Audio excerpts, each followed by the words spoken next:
like right here, and this kind of run, it'd be popping and taxing with the other shoes I had. Alright. I don't have my data logging on, I should.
I mounted this overflow. I just welded some bolts to some pipes. I drilled a little hole. I don't know, you can probably see that. Drilled a hole in it so that it didn't build pressure on that tank where the transmission lines were supposed to go. Now I got to go get a line for it to run from here down there, about 24 inches. And the reason I'm finally taking the time to do this is because I got a little bit hot. It was like 240 or something, 250, somewhere in there. Anyway, it pushed out the radiator a little bit. And so now I'm going to do something about it, obviously. Had to wait until I had a problem, I guess. Also, I took the alternator off. It's not charging again. I'm going to take it to AutoZone and have them test it. And I don't think it's something I did, but maybe. And if the alternator is bad, I'm gonna call Amazon and throw a fit. And I'm gonna just buy one at the store if they got one. Some things I did today. I mounted this overflow. I think I already recorded some of that. But I just got this hose in. I had to torque down the headers, because when I went to fix the exhaust tips, I don't know if I mentioned this stuff or not, so I'm just going to say it again. I welded those exhaust tips in, and when I went to put them back on, this header was wiggling, so I had to torque the header bolts. I went ahead and did both sides. I had to get a new alternator belt because I lost the alternator belt. I wasn't getting voltage again. So I put this diode in. I'm not sure if it's the right direction or not because I couldn't really tell. But that diode came from those relays that I used for the fans. This was for the air conditioning so that it wouldn't send voltage there or something. So that's only supposed to go in one direction. I plugged it in and clamped it up and tested voltage, and I was getting 13 volts. Problem is I flipped it around the other way and I was still getting 13 volts, so hopefully it's the right direction. But I am getting voltage back to the dash saying that I'm getting 13 volts. If it runs for a few minutes, it gets up to 13 volts, and I'm getting almost 13 volts right here again. So I don't know, I've gotten 13 volts out of it before, and then the next day it didn't work, so we'll see. What else? I didn't have a chance to drive it much today, but I did drive it twice, and it was running better the first time than it was the second time. I'm not sure if the learning part was better for the map or not, to tell you the truth, because it was running rougher than it was before. on the first trip. So I don't know, I'll run it again tomorrow and see what happens. I lost some antifreeze, so I added some antifreeze because that's why I did this, because I had to wait until I got it all over the floor to do that, but I did it. So that's kind of where I'm at. I changed the oil, and there was a little bit of shavings on the magnetic tips. There's 2 magnetic drain plugs in there, and there was a little bit of metal on both of them. The oil filter did feel a little heavy, but I mean, it couldn't have been that much metal in it. This is the oil filter. I was thinking about cutting it open and looking inside of it.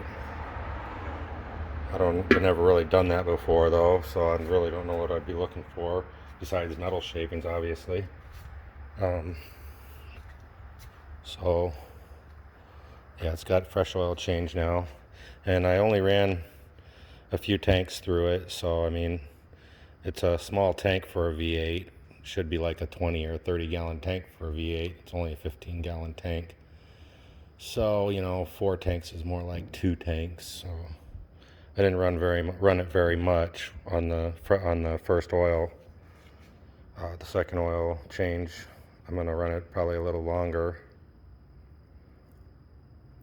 and I won't have a odometer until I get my GPS hooked up. So I had to buy that. That's coming in the mail, and it's for the Holley dash there, and I think it'll track the miles that way, and I'll get a speedometer with that. So that's my update for my first day off. So thanks for watching anyway. Let's look under the car. It's finally quit dripping, except for here. It always drips right here.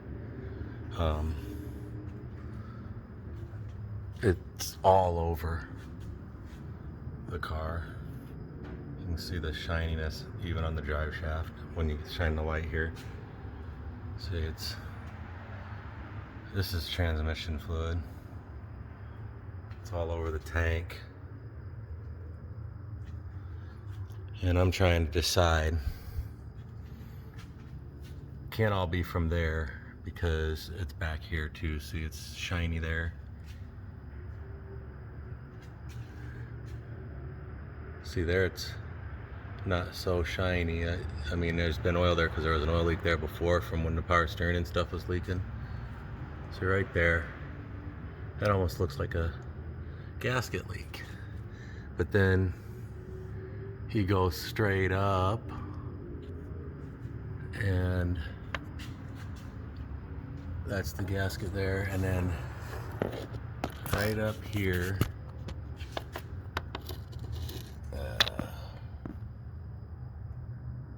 I don't know if I can get it. Right there. Right there. That's the vent. And if there's a lot of transmission fluid, like maybe I put too much in,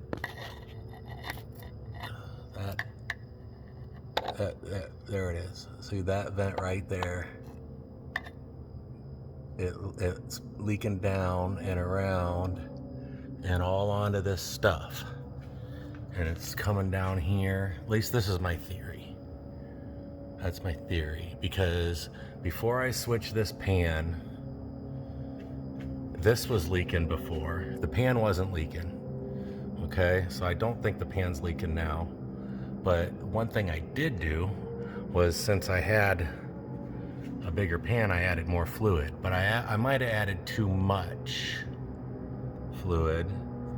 And I read somewhere that a lot of people think if you add too much fluid, it'll blow these seals and the front seal up there. But I read online some mechanics talking, and they said no, it doesn't blow that seal, but it will. There's not enough pressure, doesn't create a lot of pressure to to the pressures in the lines. So if there's too much fluid in there flinging around, it'll come out the vent. And I think that's probably what's happening. So I'm thinking I might just use that vacuum pump there and suck some fluid out and then see if it, quits. But I did order a seal for this because this was leaking all along. But I got a feeling that I just got a whole bunch more fluid in there than I needed, and it's just coming out of the vent and going everywhere. So I'll have to let you know if that works later, pumping that out. But it's like, geez, the whole car, it's not going to rust with all that oil on it, that's for sure. All right, that's it for today. All right, I just spent a while going through and updating the system, the Terminator X system, and I redid the wizard, and this is the map that it comes up with the 3rd level cam, not the 2nd level cam, the 3rd level cam. And I notice that what my engine likes to idle at 20, that bubble right there is pretty much where my engine likes to idle at. So that tells me one thing: this map is probably right for me, because all the other maps for the 1 and 2 cam have idle areas right in here and idle areas right in here, because those engines are pulling a lot of vacuum. My engine isn't pulling any vacuum, hardly, at idle. It's just not set up that way. So this is the base Spark, and I mean, it has me going to 8,000 RPMs. I'm not going to change it. I'm just going to see what it does. I'm only going to 6,000 RPMs, but it's got me at 32 and 34 and 36 degrees right there, 6,500 RPMs. So I think it's good enough. In fact, those are almost repeating themselves after 65 RPMs, 6,500 RPMs. And my bubble likes to go like this and like that. So if I punch it, it'll come down here. It'll go from 20 to 27 to 28 to 30, and then when it maybe starts losing vacuum, it'll come up this way in the RPMs and get to 30 or 31. Okay, which is close enough to 32, which is what Eric Gustaf said, total timing of 32 and idle at 20. That's what he said. That's what this map does. And so I'm going to try it. Yeah, I didn't go to bed. I put my hood on. Got some homemade hood pins. It's 5 in the morning. Probably gonna get some sleep. Can't start this thing till probably 9 a.m. anyway. Let's hold this hood down nice and tight.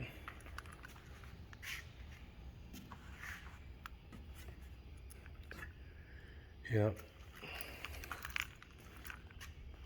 I was thinking I could have just went across here like this, but I was lazy.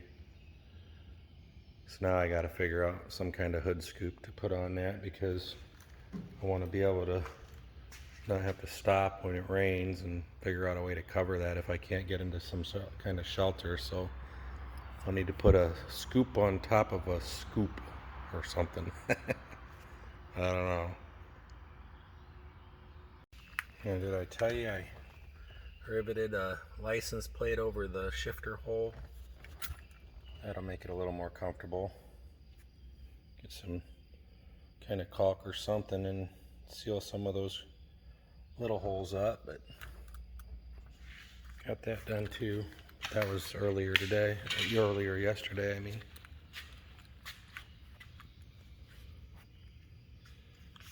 So I'm getting a little blow by on my intake, or not, sorry, I'm getting a little blowback, I'm tired, on my crankcase. It's coming out my valve covers and like a little dark smoke. They're like little chimneys. So I'm thinking I should probably put the vacuum pump on and get that vacuumed out, otherwise it's going to make my engine bay really dirty and might even suck into that filter and make the filter dirty.